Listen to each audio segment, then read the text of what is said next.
Okay. So nata sa second part sa to ang thermodynamics. So concepts of energy or laws of thermodynamics. So number 7. So which of the following is equivalent to 1 CHU? So number 7, ang 1 CHU is equivalent to 1.8 BTU, or that is equivalent to 1.9 kilojoules, or equivalent po na siya ato i-convert sa foot pound. Ginamay foot pound sa choices, kaya itong target to ning all of this.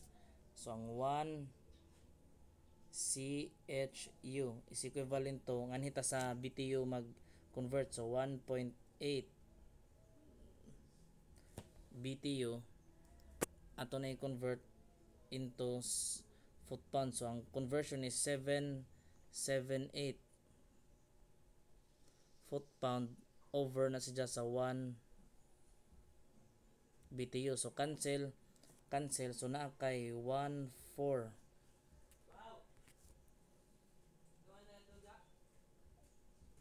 0.4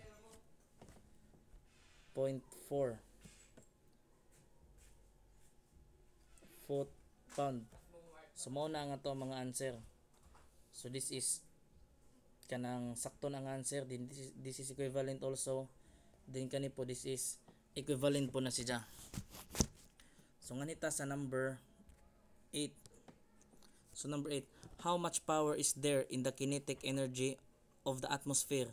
Density 1.217 kilograms per meter cube at 56 kilometers per hour wind velocity. So consider the section that passes through at 3 meters na kana. That is a 3 meters diameter circular area normal to the velocity. So ang imuhang what is asked nga naa sa number 8 is na daw kay area o na daw kay kanang wind nga nilabay. So kanang wind nga nilabay dako man ang ato i-consider nga area ka daw is kanirang imuhang cross section nga 3 meters kana. So ang formula para sa kinetic energy is equal to kinetic energy is equal to 1/2 mv squared. So kana ra ang pangutana unsa may mass na itong kwintahon dira. Ang mass nga itong kwintahon is ang mass nga nilabay nganhi, mass nga na-node nga naa. So unsa man na to pagkwenta, wa man tay gihatag nga mass nga kuan pero na tay gihatag nga density. So density, so atong given is density is equal to 1.217 kilogram per meter cube. O karon unsa man pud na siya kakusga hingdagan kanang imuhang pasud nga naa. So ato kana siya multiplyan sa velocity ug sa iyang area. Kay this is volume man. Kani tan-awon ani mo that is volume. So unsa man ni pagkakuha sa volume sa ning sod sa usa ka bangag, idi imong kwentahon ang area niya then kadtong ijahang velocity padungan naa. So maka-generate man ka na og volume, mo na na-cover nimo nga volume. So kung i-multiply na nato sa density, makuha na to ang ijahang mass. So kana ka to timan-an. So balikon ko, para makuha na to ang ijahang mass, kanang ijahang volume ato na 8 times unsa may volume, unsa may volume sa unsa man nilabay sa 3 meter nga cross section. Na kay 3 meter nga cross section imong ipadagan na siya nganhia. So kung maka-generate ka na og volume, so mo multiply nimo. So naa man kay area, makuha man nato ang area. Ang velocity pud na niya dira makuha pud nato. So makakuha ta og volume flow rate. Volume flow rate ang ato makuha. Okay, so para makuha na nato, so mao man ay given. So ang given nato na pa kay diameter is equal to 3 meters lang. So nganhita. So kana. So ang kinetic energy is equal to 1/2 mv squared. So kaning m ni dya mass flow rate na ato na butang nagtuldok sa babaw, ato na bungkagon.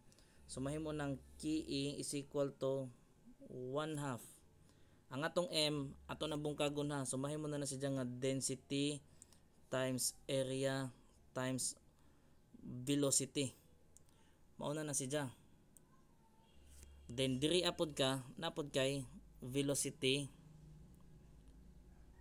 squared. So karon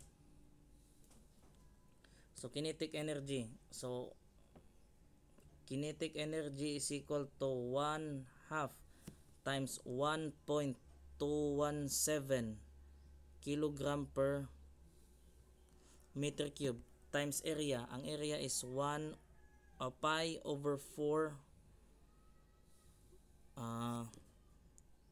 3 meters squared times velocity. So unsa man ni velocity nimo dire?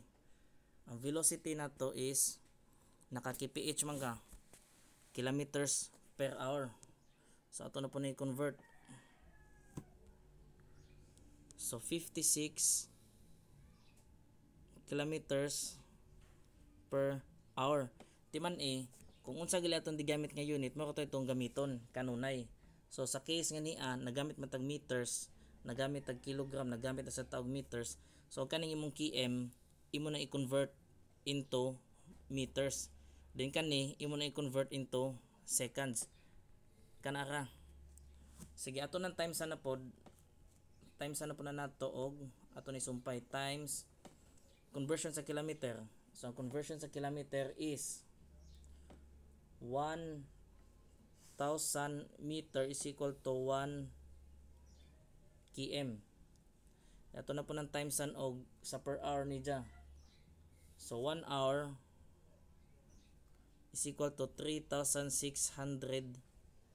seconds. So kani sila tanan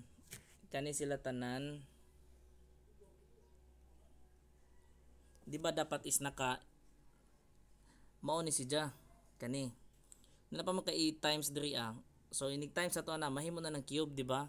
Mao na magbutang tangan niya og cube. Di na ta magbalik og suwat, ato ra ibutang og cube. So ang resulta na, ang answer ana is equal to, ang atong kinetic energy is equal to, kung ato nang kalkyuhon na kay 16,190.1 watts. Mao na siya. Nganong watts man, ingang kay wa man kay pulos ra man ang mga meters o kilogram imong gamit. So automatic mo landing ka sa watts. So tuduan gyapon mo na ana sa unahan. So ang atong keying i-convert na to sa kilowatts is equal to 16.19 kilowatts, or ma-approximate na nato sa ato ang answer na kani 16 point may kinaduulan dira 21 man nila, so 90 na to. So sa board exam acceptable na. So by the way, kani nga to ang part ba nga diri so kani ang discussion diri kabantay mo ni nga ang tanan nga kinetic energy is nagbase ra na siya sa 1/2 mv squared. Karon wala man ta makakuha sa mass flow rate man atong gi-convert siya into QAV. Kaya pagtanaw na to sa QAV, nahimo ka nga cube kani. So di ara ang tinuod nga gamiton para sa fluid. So 4 fluid ni siya. So ato ning tanaw ato ning i-kuan. So 4 fluids. 4 fluids na ang kinetic energy is equal to 1/2 rho AV cube. Automatic na timan ina na, di na mabag-o. This is Loxpam nga formula. Nagya po na sa mga libro. Kana. So tanawa sa link, tanawa sa description below na ako gibutang link para sa notes ani. Kani mismo nga akong gipangtanang suwat ako ning i-upload nga nga mahimo na siya nga pictures. Then ang kani pong pamphlets ani i-upload gyapon na ngadto. Sige, so nganita sa number 9. So number 9, usa na sa pinaka-common sa bisag asa nga problem. So calculate the quantity of heat to be transferred to 2.2 kilograms of iron to raise its temperature from 20 degrees Celsius to 240 degrees Celsius, taking the specific heat of the iron as 0.46 kilojoules per kilogram degree Kelvin. So kana na sad. So number 9. So number 9. So ato daw i-raise ang temperature sa iron. So take for example mo ning imong iron.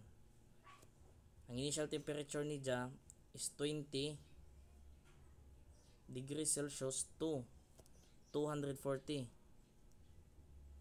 degrees Celsius. Unya naa kay specific heat niya is equal to 0.46 kilojoules per kilogram degree Kelvin.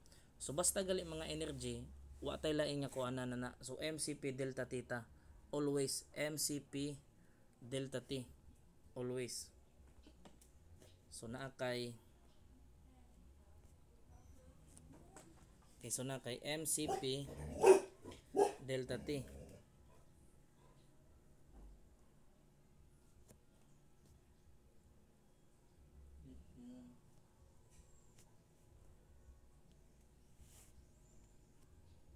Ay sa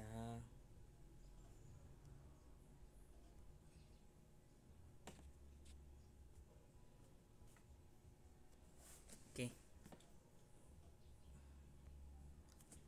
Okay, so ang imong heat is equal to MC delta T. So this is your mass, din mausad ni ang imuhang constant nimo specific heat, din mo na imuhang delta temperature.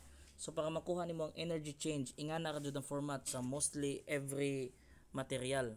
Okay, so Q is equal to, ang mass nato is 2.25 kilogram times atong C is equal to 0.46 kilojoules per kilogram degree Kelvin. Then nato ang temperature difference is 240 minus 420 20. So atong answer na Q, kung ato na i-calculate, mahog na siya nga Q is equal to 7.7 kilojoules. So mo na siya nga to ang final answer. So letter D.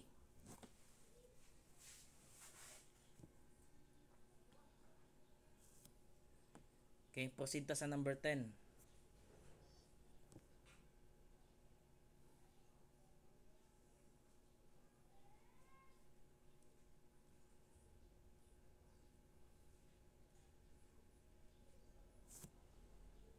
So determine, so next page. Okay, so determine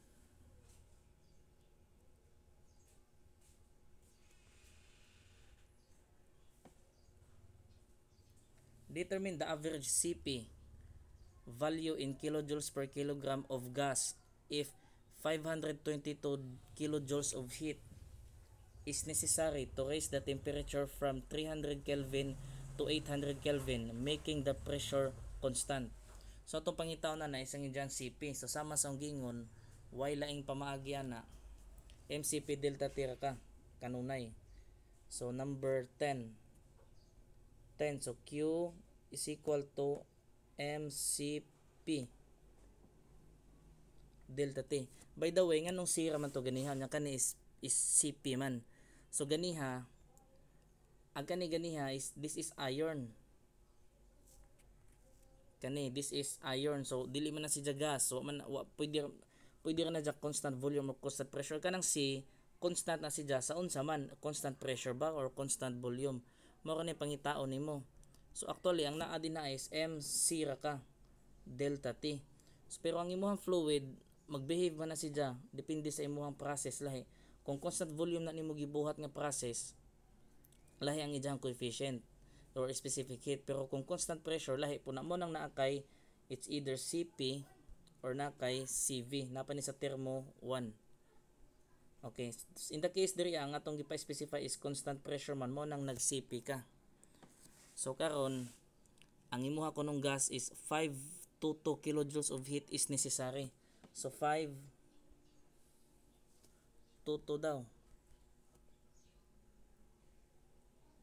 22 kilojoules is necessary to raise kuno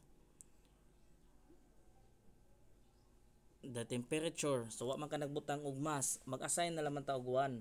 So ato ka na ibutang og 1. Magletra ta nga 1 kilogram. 1 kilogram atong ibutang, i-assign rin nato 1 kilogram, then imong CP yung gipangita, so CP, then ang temperature nimo from 800 minus 300. So this is degree Kelvin. So sa case nga naa, so ato i-manipulate ni. So ang CP nimo makakuha ka na, kung imo na i-calculate, makakuha ka og 1.044 kilojoules per kilogram degree Kelvin. So na mangutan na, sir, ngano nag-assume man ka og 1? Ngano nag-assume man ka og 1?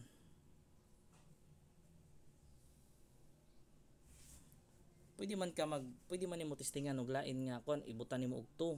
Parehar gyud po nag-answer. Mahog nag per 2 kilogram, depende ra na. Sige. So sa number 11, so number 11 is bahin ni siya sa energy. So number 11, steam turbine receives 1,630 kilograms of steam per hour at 340 kilometers per second velocity, and 3,550 kilojoules per kilogram enthalpy. The steam leaves at 259 meters per second and 3020 kilojoules per kilogram. Which of the following most nearly equals the power output? So nangutana ka sa power output. So nga ni naa kay state 1, naa kay state 2. So mo ning imuhang pangitaon nga niya. So ato sa ning set aside. Steam turbine daw ka, so mag-drawing tag turbine. So number 11. So steam turbine nimo mo na, so steam turbine receives steam o receives ang imuhang mass nga nisod is 1.6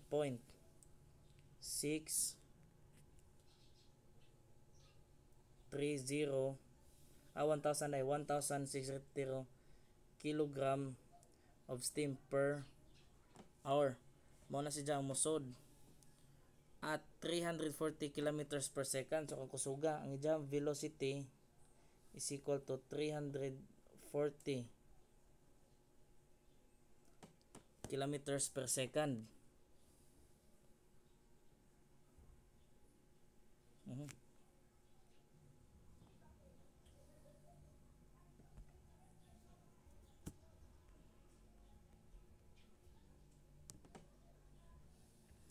Correction lang class, dili ni siya 340 kilometers sa 340 meters per second ra na, 340 meters per second. So this is only 300 velocity is equal to 340 meters per second. Mo ni siya ang sa initial nga condition. Gana po kay enthalpy daan nga 3, ang imong H is equal to 3550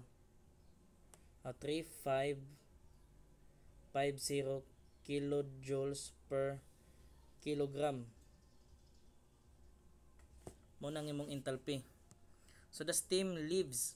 So ning biya daw ka at 259 meters per second. So dinhi nga part is 259 meters per second na lamang, and 3020 kilojoules per kilogram ang enthalpy. So na kay 3020 kilojoules per kilogram. So mo na imong velocity 2, mo na si jang imuhang enthalpy 2. Which of the following most nearly equals the power output? So unsa man ni nato? So natay consideriya energy in is equal to energy out. So nalapag na nato tanan nga formula to ning ipadaplin. Energy in is equal to energy out. So naman kay duha ka state nga niya sa inlet ug sa outlet. So mo na dyan nabahin. So mo ni tanan nga pasod, mo po ni si dyan ang tanan nga pagawas. Pero napakay gidugang niya. Napakay ning gawas nga work sa turbine. Ang pangutana unsa man na. So ang kanang nga picture ato ka na alid-an si dyan og dako nga equals, dapat mahimo na si dyan nga equals. So unsa magligibin sa pikas mo poy ibutang nimo sa pikas. So mahog na si dyan nga naman kay velocity, so naa jud kay kinetic energy ana. So na kay kinetic energy 1 plus enthalpy 1 is equal to kinetic energy 2 plus enthalpy 2 plus kaning imong gipangita nga work.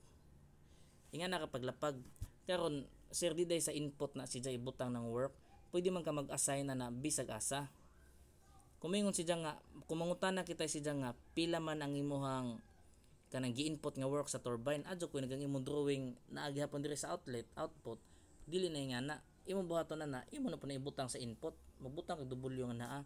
Depende sa gyud sa pagstory sa problem, magdepende dira ang imong forma sa formula. Mao na makikita ka og negative nga work tungod kay na mali ka pagbutangan na di ay to dinhi sa pikas. Ma-figure out na madugay. Sige, so mao na si Just. So para sa kinetic energy, so na kay 1/2 mv squared lang magyapon ta. So na kay 1/2 mv squared.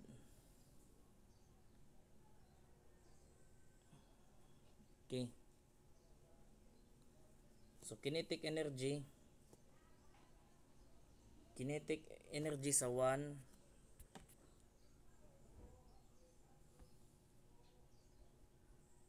is equal to 1/2 mv squared.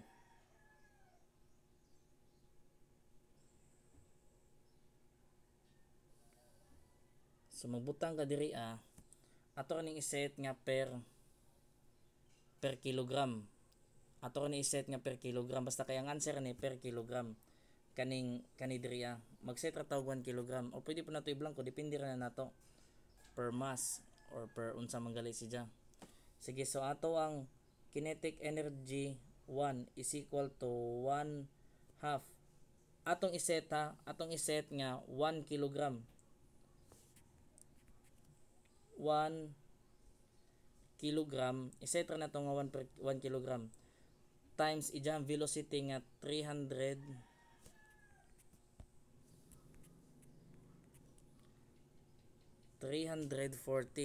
Di na makadaog ang pencil. Meters per second squared.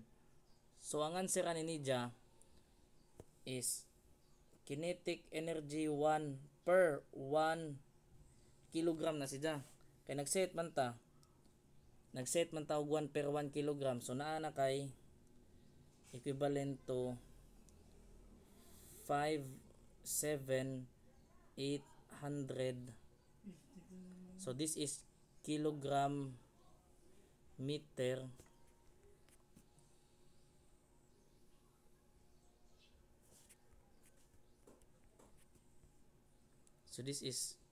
kilogram meter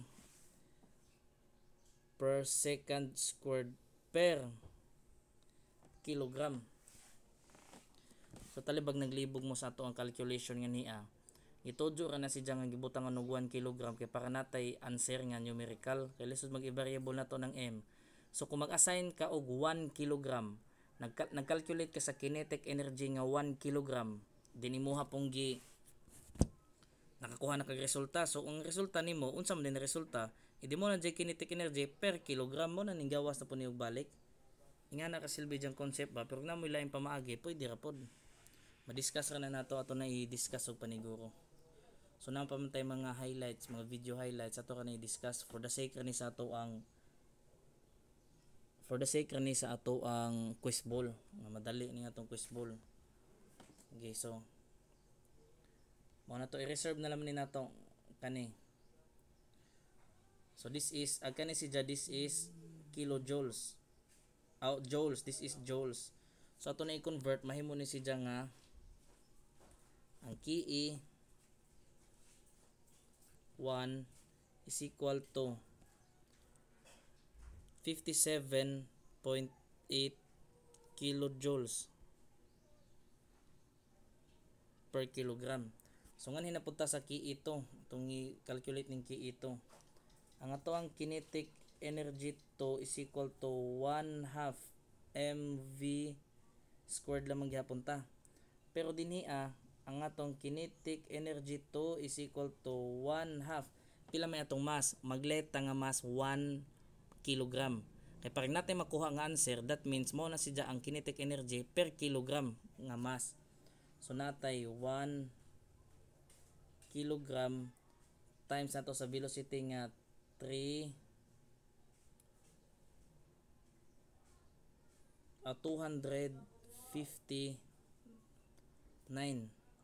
meters per second. So this is naka-squared na. So kinetic energy is equal to, so times na lang po nato ni Danog 1/1000 kay para sa conversion sa kilojoule. So na kay 3.54 kilojoules. So mo ni ang duha nimo ka given, duha nimo ka kanang kinahanglan. So kana siya ato na ning ilapag ni ngani kani si ato ni ibalhin. Ay sorry,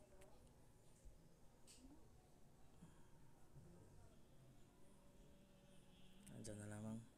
So at talaman ta, so balik ta. So natay Ki E1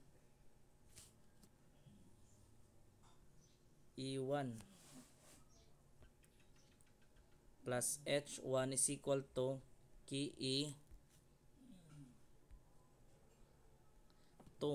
plus H2 plus work.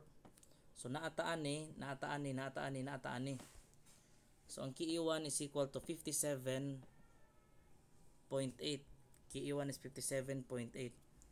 So 57.8 kana siya is naka kilojoules per kilogram na ha.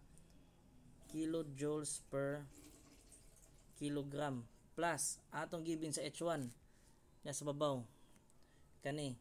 So 3550 itong given sa H1 3550.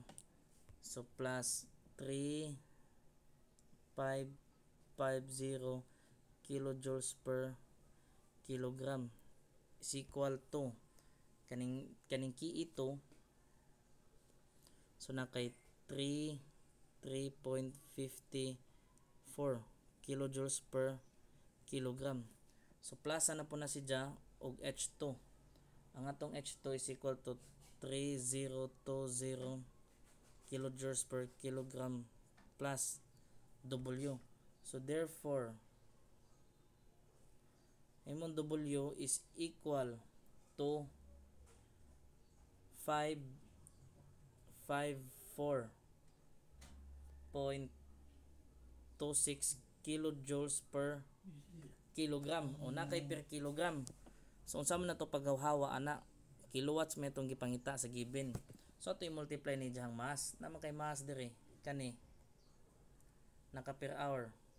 So ito na himong per second. So technique di ay para mas madali ka ang atong i-times nga niya, atong i-times dadyo ng dyan digit. So 1630 kilograms. Instead nga ang imong ibutang is per hour, then magsumpay na pugag i-times sa hour nga naa, ayun na nabuhata. Kay bao man ka nga ang 1 hour is 36 kilogram, instead nga hour ang imong ibutang na laman na dadyog 3600 seconds para makatipid ka sa time. So ang ato ang work is equal to 250.96 kilowatts. So mo na siya ang ato ang answer. Sige, so end na ta. So sa next video na napod to ang next topic ani.